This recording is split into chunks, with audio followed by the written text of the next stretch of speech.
Hello everyone, this is Matt from Real World Review, filming on the Sony FX3, and this is going to be a video about why I bought the Sony FX3.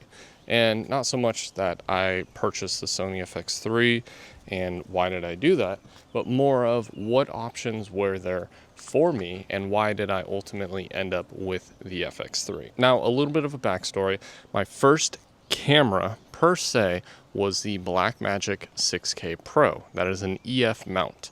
And I used that camera for quite a while. And then I ended up buying the Canon R7, which is an APS-C sensor. So going from a 35mm to an APS-C sensor, not really that much of a difference, but you do have, I believe it's like 33 to 36 megapixels on the Canon R7. And it's not really the best for video, but it does give me the option for autofocus, being able to do something like this, being able to track myself while I record myself, something I could not do on the Blackmagic. So the next step would be, well, go with something like the Canon R5, or when it came out, the Canon R5 Mark II. Now, the reason I didn't go for that is because of the added megapixels. Now, I was shooting on a 6K camera, I would shoot at 4K, and I didn't really find myself actually needing that 6K footage. Not to mention, I believe it was limited to 50 frames per second, which I will generally shoot at 60 frames per second on here, which when you film at 24 frames per second gives you like a 2.5 times slow-mo, so a little bit more slow motion compared to the 50 frames per second. So after that, I decided, you know what, I'm gonna get the Blackmagic 6K full frame, which is an L mount. So now I have an EF mount, RF mount, and an L mount camera, and ironically, only have EF lenses. All I'm doing is I'm adapting to the Canon, and I'm adapting to the L mount on that 6K full frame. Now, the reason I went with that one is not because you can do 6K at 36 frames per second. Why is that even an option? It's because I wanted that full frame sensor, which will hopefully help for what the Sony FX3 is supposed to help with. That thing is called low light videography. Now, what I end up doing is I do wedding videos and I do event videos, generally weddings. I've filmed a few birthdays, but generally what I do is I film wedding videos. So the reason that I was having issues is because when I would go over 2000 ISO, my image would just look super noisy. And this was before I figured out what noise reduction is. Then I figured out what noise reduction is, and it didn't really change that much. The image still didn't look as good as I wanted it to look. It's a little bit disappointing when you get these spectacular colors during the day, and then all of a sudden at night, everything looks yellowish, orangish, even in real life, it doesn't actually look like that. You try to match it with the white balance, you try to do it in post, and it just doesn't come out that well. And yes, I was shooting in B-raw, which I have no problem with. I don't know why some people have problem with B-raw. I am using a Mac computer. I'm using an M1 Max to decode the B-raw into ProRes. And generally what I do is I fix the image in B-raw and then convert it to ProRes and then put it into Final Cut Pro to finalize that video. I don't know why some people have that issue. For me, it runs super smooth, especially with ProRes. Now, they are large files, but also I'm shooting at 6K 5:1, which is like 1700 megabits per second. It is a lot of space compared to something like this, which shoots at like, what, 100, 200? I don't even know what I'm shooting at. I don't know. I'll have to figure out exactly what that is, but it's something low, essentially, bitrate wise. I mean, even when I would shoot with a Canon, it is a lot, but what's funny is editing the Canon footage, it took a lot of work on my computer, because what I would do is I would get it raw and then, or log or whatever it is, because it is the R7, it's not C-Log 2, it's like C-Log 3. I don't understand exactly that. I just know B-raw is B-raw when you film in film. That's like the log profile or whatever it is. I don't know too much about that, like specific stuff. I just know that when I film it, it looks great. I have to color correct it, and then I can do like some color grading after that. That's fine. It is hot out here. It's only like 78 degrees Fahrenheit, but it is hot. There's a butterfly. Someone said that there's no more butterflies, like the world's going crazy, but there's one right there. I mean, you can't see it on the video, and I just walked out, so I don't even know if it would have been captured, but either way, there are butterflies here. They still exist. But at this point, I had the Blackmagic 6K Pro, which I was using for everything. I throw it on a gimbal. I love having the built-in ND filters. I don't have to figure this out. Like, I don't have to figure that out. I just have the built-in ND filter. So then I just, you know, change it from one to another, and then I'm done. And then the other camera that I had was the Canon R7. I wasn't really using that for filming. I've actually done more videos on here than I have during weddings and events. I use that mostly for photography, which I don't really do too much of that anyway. But then when I got the Blackmagic 6K full frame, I mainly got it because I got it on sale at I think it was like $17.50 or something like that, US dollars.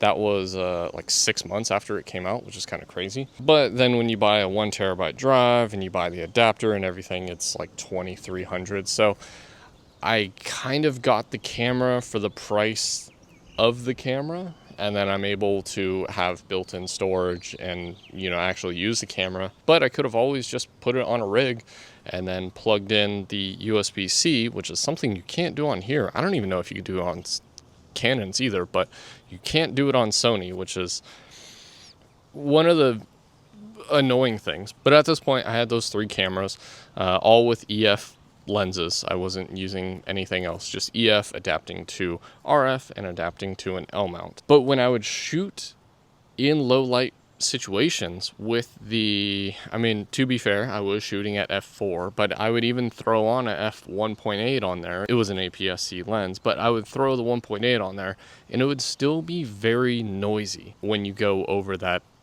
2000, 3000 ISO on the 6K full frame. And the funny thing is, rolling shutter was not an issue on any of these cameras. Maybe on the Canon when I had like a super ultra wide, I think I was using like a 11 to 16 or whatever, and it just doesn't look good. But overall, everything looked great. I'm so used to doing manual focus, so I didn't really have issues with that. There were some situations though where I did wish that I had autofocus, or supreme autofocus, where I can just touch it on the face, it can track, it can do whatever, right? Or I can choose who it's tracking. So ultimately the next thing was to get something that has autofocus, has good lenses, but also is something that I can use at night, because that is one of the main things that I needed to fix. During the day it looks amazing regardless of which camera I'm using, but at night, if that looks terrible, well, then it looks terrible. To me, at least. I don't know. Some people, no one ever complained about it, but I personally complain about it. And I've also heard people that are in the camera space that complain about low light videography, which full frame should help with that, but it does not. So ironically, I ended up getting this lens, which is the Sigma 24-70. I'm coming over here to make sure, and it's the 24-70. And I end up getting that one because it's a f2.8. Now, I had the option of E mount, L mount, or EF mount, although these two were different. Technically, the EF was like the first one or something like that. Do I wish I got the E mount? Yes, but at the time, I didn't have any E mount cameras. Then, with all the gift card stuff, which I've explained in another video, which is either posted now or going to be posted soon, it'll be in the description regardless, I decided I want to get the Sony FX3. I didn't want to get the Canon R5 because, 1, the low light situation, 2, pricing, it was a little bit more, and 3, I didn't think that was going to solve the issues that I have with the R7, well, issues. And I don't think that having 8K is really going to be a benefit for myself and for my work. It's just going to be, it's just going to be a lot of work when it comes to editing. Not to mention, I was already having issues with C-Log, so I was hoping that Sony is going to be better. Technically, I haven't done anything with Sony. This is going to be like my first video, so we'll see how long this takes to export and how well that works. But to answer the question, which I feel like I've already answered, is 1, the autofocusing unit, because even this is adapted from an EF lens. I'm using a Sigma lens on a Sigma adapter, but I think this lens is from like 2015 or 2017, and the autofocus is pretty good. Whoa. And stabilization is pretty decent too. I am kind of concerned about night photography and night videography because I did have a lot of hunting when I was using this on the Canon R7. What is all that noise? I swear I'm just at a house, but it feels like I'm out in the middle of nowhere somehow. The low light. What is there? Oh, it's a deer. That's what it was. But the low light was the main reason why I wanted to get that. And to put it into slight perspective, this is at 800 ISO or whatever, right? But it's 800 EI exposure index. And then this is 12,800 ISO.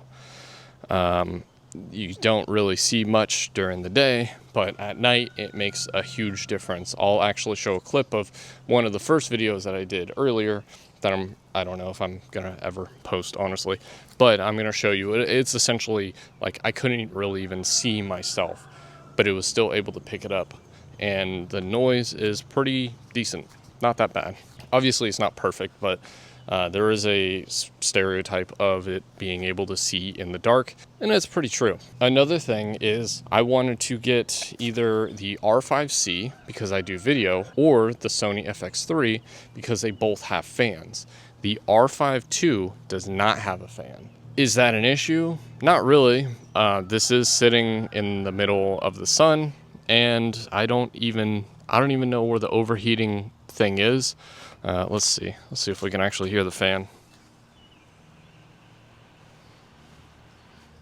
So it's getting warm and it's pumping out some heat, but I don't really hear it too much until I put my ear like directly up to it. I am also outside, so maybe that's why. But let's test the autofocus. Okay, let's maybe let it try to focus on something else. Show up here, I'm in the middle, boom. That was pretty quick. And like I said, it's adapted. This is on the Sigma MC11, and it seems to hold pretty well, and I don't really have to worry too much. Now, what if I go out of frame and then I come in at like this corner right there? How fast was that? Was that fast? Am I even focused? Now am I focused?